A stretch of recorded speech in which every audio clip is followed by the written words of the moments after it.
So I'm just joined here today. My name is Dermot Heafey. I'm the territory sales manager for the south of the country for Interchem, joined by Tommy Heffernan from Precision Microbes. We're just getting a few questions in from, I suppose, farmers coming into vets and then vets coming to ourselves as territory managers on the ground, just in relation to the use of precision microbes over, I suppose, the coming months.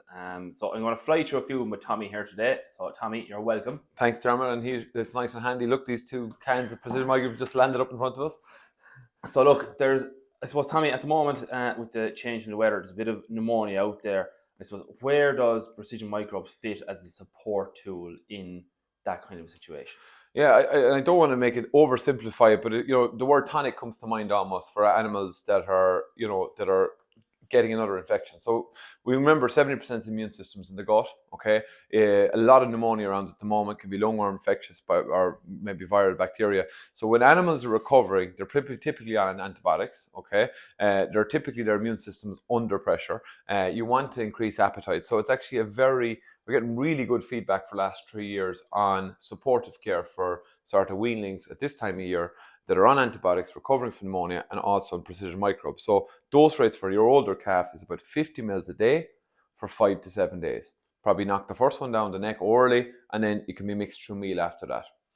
Perfect. So obviously a lot of animals are at grass. So you said mixing through meal, it's fine. Can they go through water, or what's the best way to get it into an animal? Ideal scenario, okay, if you're using it this time of year and we're moving away from pre-weaned calves to older stock, you're typically going to give it orally or through meal. Water is very hard to regulate, okay? Right. They like the taste of it, right? So if it was me and I was farming, bearing in mind in time, I'd always shoot the first dose down the neck, orally, I should use proper terminology. And then if you are feeding a bit of meal, put your meal out first. If there's 10 animals in the batch, that's 500 mils a day. Get a jug and pour your 500 mils over the top.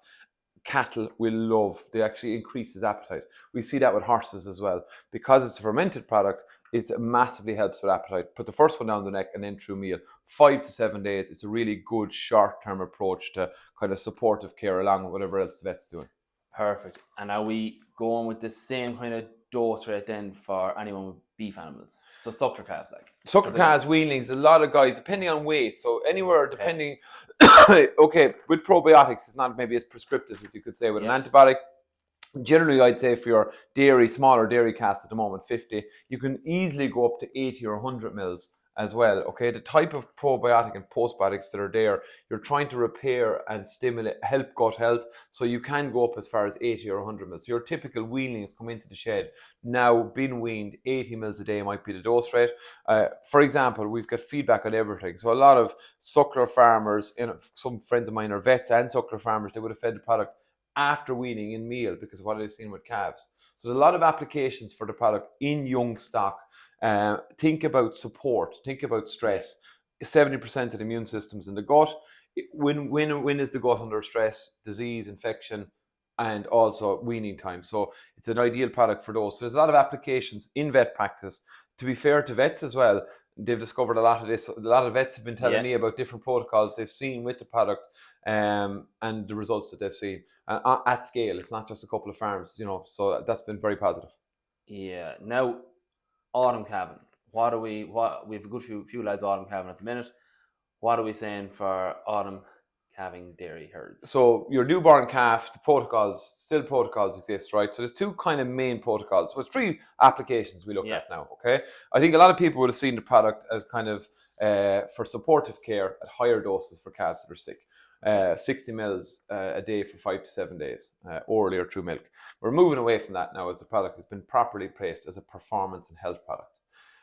In the autumn time, what I think is because infection pressure is lower, I would be going with 30 mils a day per calf up to weaning. Okay.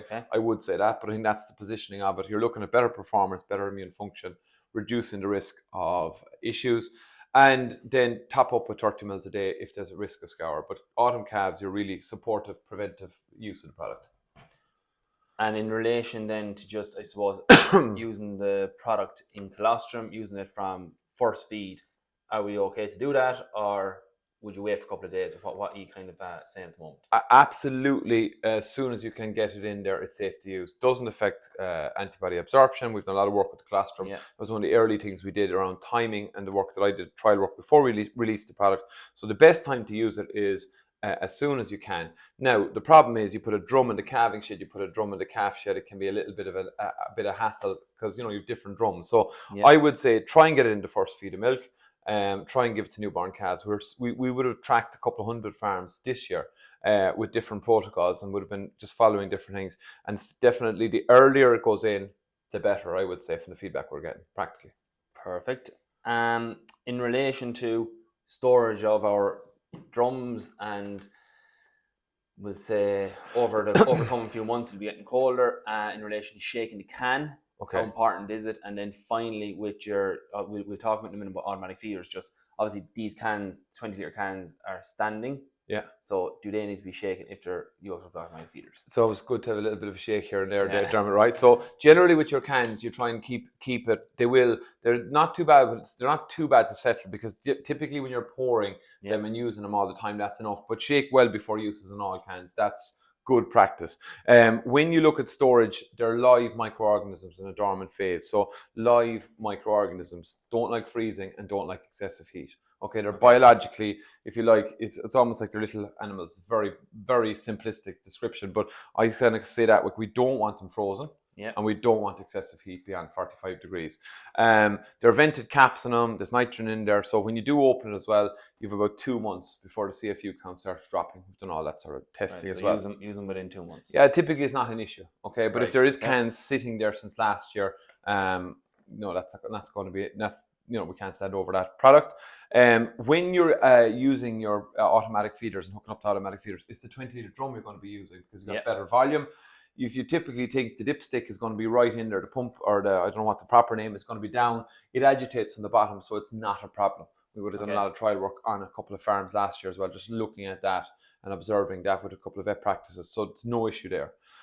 So that's I think that's storage. Just avoid freezing, avoid excessive heat, and it's open 2 months. And just if you are dispensing on a daily basis, just give it a shake once a day. Absolutely, yeah. Just but the very fact you're agitating it is helping it. It's a bit heavier than I thought it was, but yeah, definitely worth shaking. Particularly people who use equine and small animal products as well. Always good to shake them.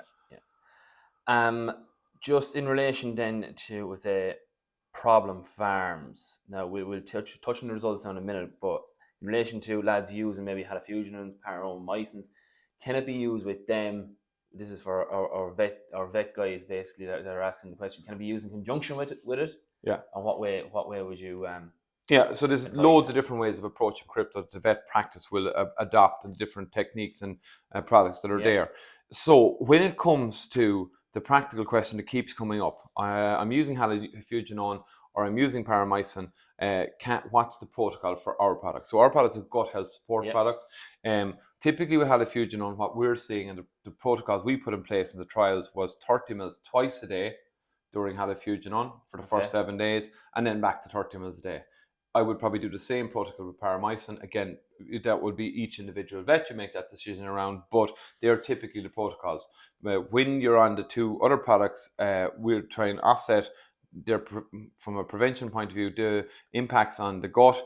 Put our product in twice a day, 30 mils, and then back to 30 mils a day. Okay. That's the protocol we would advocate for, and have got good results with. And then continue on then to 30 mils a day. 30 days, or on to weaning for your health. So 30 mils for 30 days is sort of where there's a lot of infection pressure on. Okay, I think it's the minimum period you want to cover the calves where you're kind of using the product to reduce digestive upsets. What I'd really like to see is 30 mils right up to weaning time as a performance product. Okay. There's a cost to that. There's a work involved in that. So typically what we're seeing, not on every farm, but some farms is they're prioritizing their heifers for that protocol. Okay. And some farms are doing bulls and heifers. All right. But definitely we want to move people away from treatment to that 30 mils a day for 30 days as a standard. And I think what a lot of farms will see is when they take the calves off it, they'll see a regression back. It's a very visual product. That's why it's doing so well in the marketplace. That's why it's delivering. People can see the results. Perfect. We were obviously up at the ploughing in the last week, just in relation to feedback and problem farms and issues that were ongoing on a farm. What kind of feedback have you? So I suppose it's a very interesting way of looking at it, but I actually like to hear where the product's not working. Yeah. Because it allows us to adapt. We have an advanced gut stabilizer calf product, which very few people know about. It was the second generation of our products because these are so effective, we haven't had to roll it out. But if farms and vet practices are not happy with the product and there's a genuine concern that it's just not delivering, we actually are involved in doing some metagenomic trials and tracking the bugs in the gut and all that. So we want to hear those farms. Typically, like I'm a vet for 23 years now, you always rate a product on feedback from farms, extraordinarily high positivity rate. But if farms aren't happy, contact yourselves. Vet can go through your own vet, come through ourselves, come back and let us know why it didn't deliver results.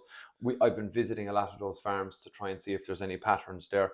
We're looking at testing, but generally they're in the minority.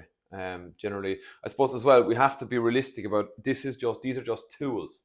All the basics have to be right. I keep saying it. We're about to embark on a massive education campaign again for the autumn time, and we'll be releasing those details in the coming weeks. But primarily we'll be focusing on best practice and using these as tools. And as tools, look, I'm biased, but they're the best I've ever worked with.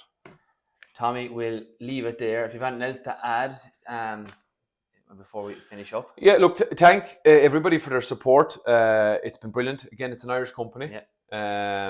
Really delighted with both the support from vets and farmers around the product. We're really, I suppose, we value feedback, good and bad. It's the breakfast of champions feedback, someone taught me once. So that's basically it. And I think if people have inquiries or any questions, go through yourselves in Interchem. We're more than happy to deal with any feedback. We're always trying to improve delivery mechanisms. We're a small company. Our lamb product is coming as well. There's a reformulation there again. I think an improved formula, looking at improving the administration. So look, it's a very exciting time. This biological space is exploding and we're driving a lot of it. Perfect. Thanks for this morning, Tommy. If any vets or any farmers have any more questions, you can send them into the social media on Farm and Focus or to Precision Microbes, or contact your local vet, and maybe in a few weeks or a few months' time, Tommy, we'll have another bit of a chat. All right? Delighted to chat with you. Thanks very much. Perfect. Thank you.